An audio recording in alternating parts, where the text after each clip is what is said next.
Comment avoir une vie de prière? Très belle question. Bonsoir, bienvenue dans notre émission Écho du savoir. L'émission qui traite des questions d'actualité, l'émission qui conseille, votre émission. Nous allons aborder un sujet aujourd'hui.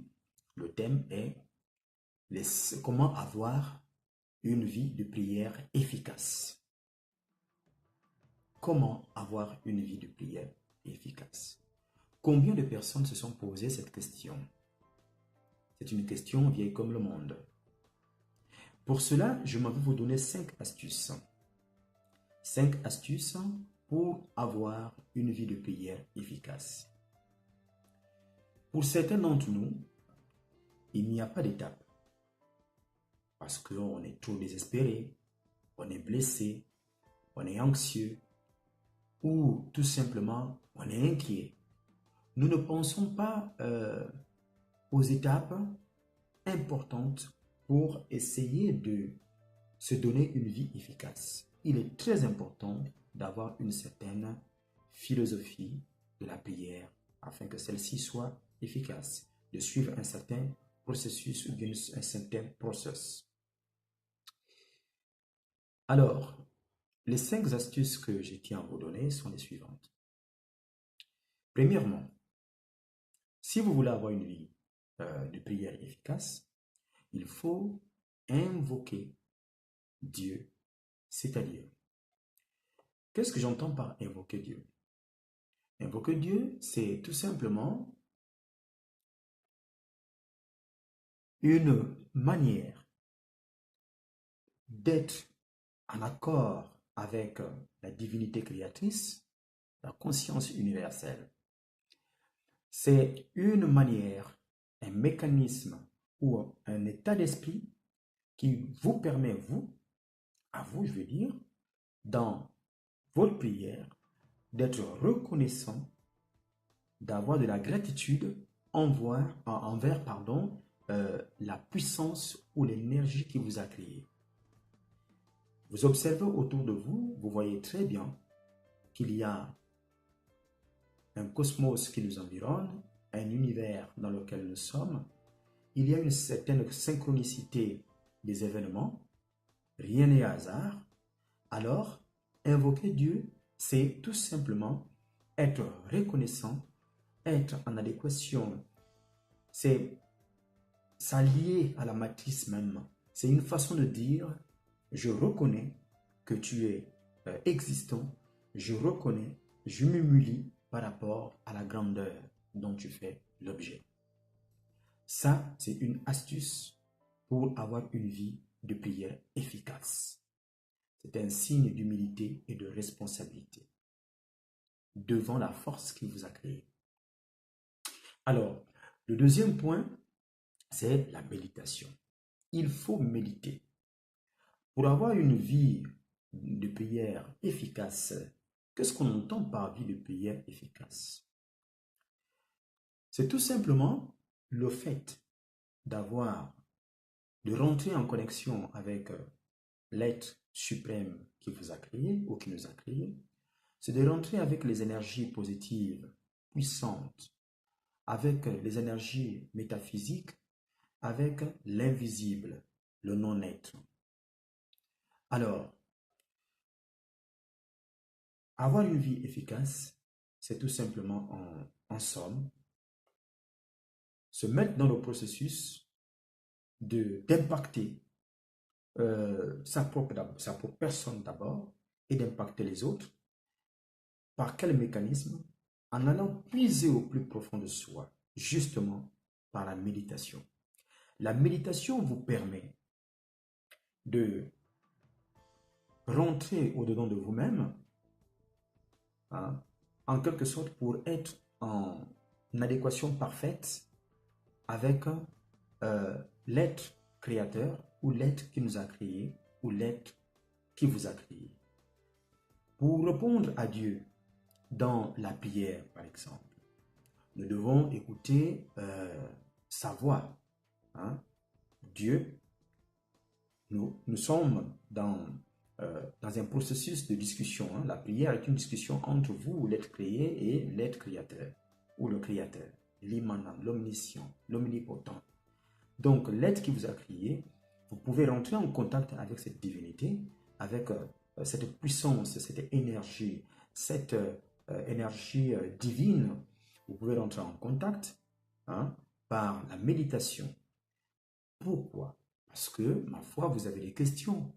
Vous posez des questions, vous voulez savoir qui vous êtes, où allez-vous, pourquoi êtes-vous venu sur la terre, quelle est votre mission prophétique, votre mission divine, qu'est-ce que vous avez à réaliser pendant le court séjour qui est le vôtre. C'est des questions que nous nous posons à un moment donné de notre vie, quel que soit le statut juridique, quel que soit le statut social, quelle que soit la puissance financière que vous dégagez, que vous le vouliez ou pas, c'est des questions par lesquelles vous passerez. Vous vous poserez forcément ces questions. Toutes les personnes sur cette terre ont posé des questions. Je m'avais cité un exemple, Steve Jobs, qui était l'un des génies les plus puissants de notre ère, qui a créé Apple, que tout le monde connaît très bien. Cet homme, sentant sa mort venir, disait qu'il reconnaît qu'il y a peut-être qu'il ne l'appelait pas Dieu, mais qu'il y a une conscience tellement consciente que on ne peut pas la nier. Einstein l'a reconnu lui-même. Même les plus grands sceptiques comme Nietzsche ont reconnu sur leur lit de mort, qu'il y avait un être suprême, un être qui était au-dessus de toutes les consciences, ou bien de toutes les mères, qui était responsable et qui était derrière cette magie, ce cosmos bien agencé, cette synchronicité, cette symbiose, hein, que nous pouvons observer chaque jour. Cette lumière cette lumière qui existe, hein, vous voyez. Donc, ces gens-là ont fini par reconnaître. Alors, la méditation vous permet, n'est-ce pas, de rentrer en connexion avec cette divinité, de répondre à des questions, de discuter avec votre créateur que vous reconnaissez. Alors, donc, après la méditation, il est important de prier. Prier avec la parole.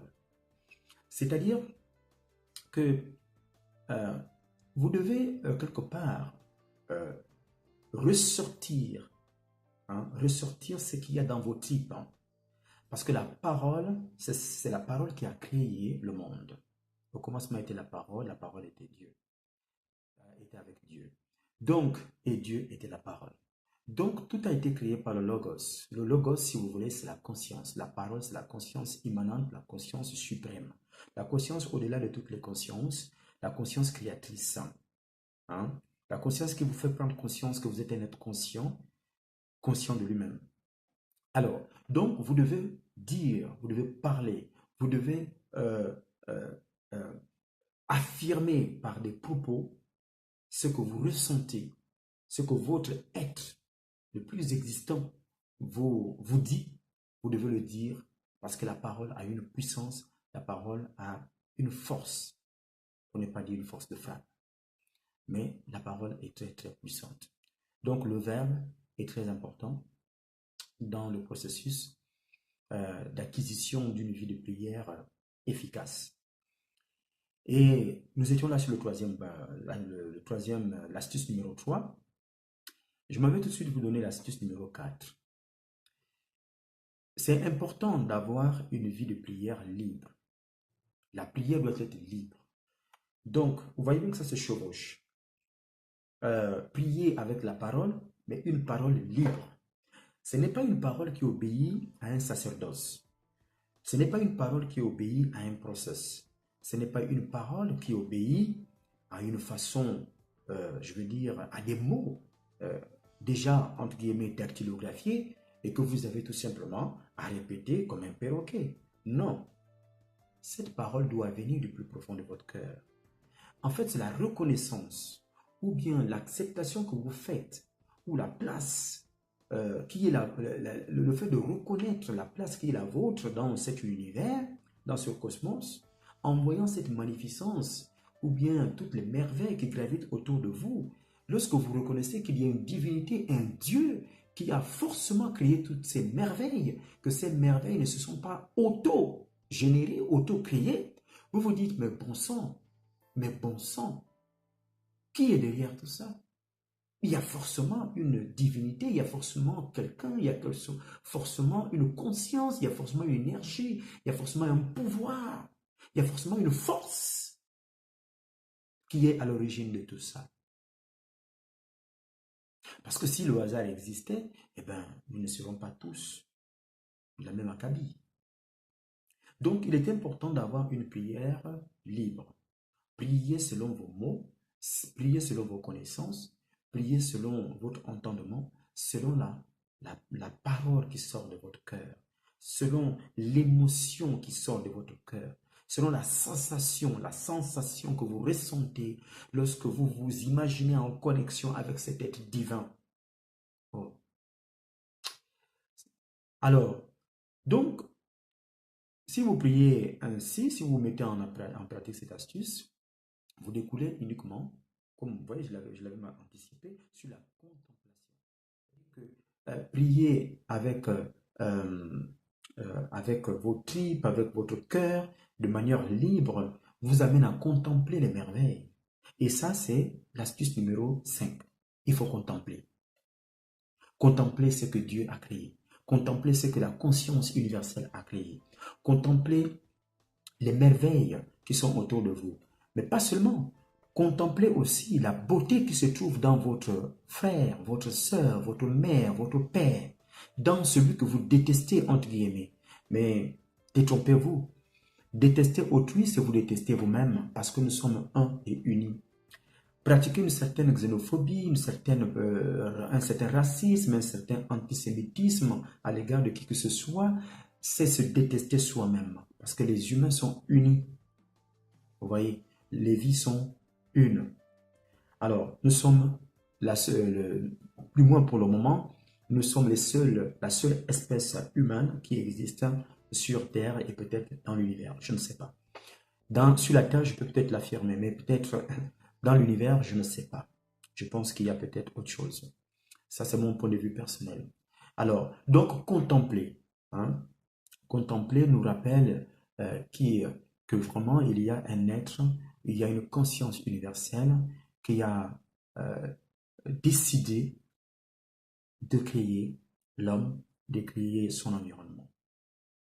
En créant ces merveilles, il nous a tout simplement permis de les contempler.